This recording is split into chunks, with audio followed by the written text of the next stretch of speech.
Good evening and welcome to another special episode of Wine Wealth Wednesday. My wife suggested that she wanted to drink wine tonight, so I decided not to diverge from that plan of attack. So this week we are going to talk about the market, and you hear me say a lot of times about having perspective, about zooming out. And one of the graphics that we'll include at the tail end of this video, or maybe embedded into this video, is talking about the S&P returns through April, the 10 worst performers in history.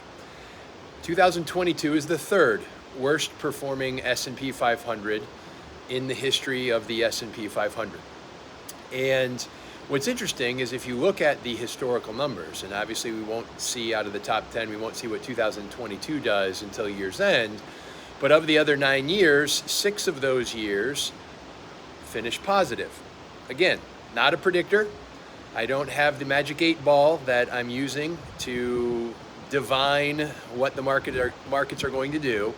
But it is interesting when you look at this graphic, and maybe it provides some calm, maybe it provides some sense of peace.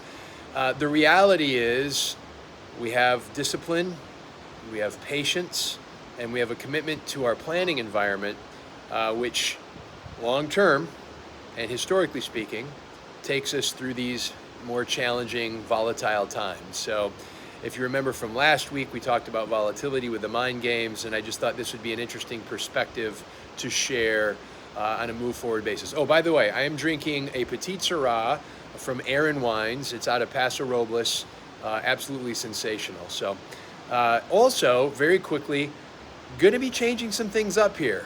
So look for those changes in the future. We're going to talk about the science of financial decision making.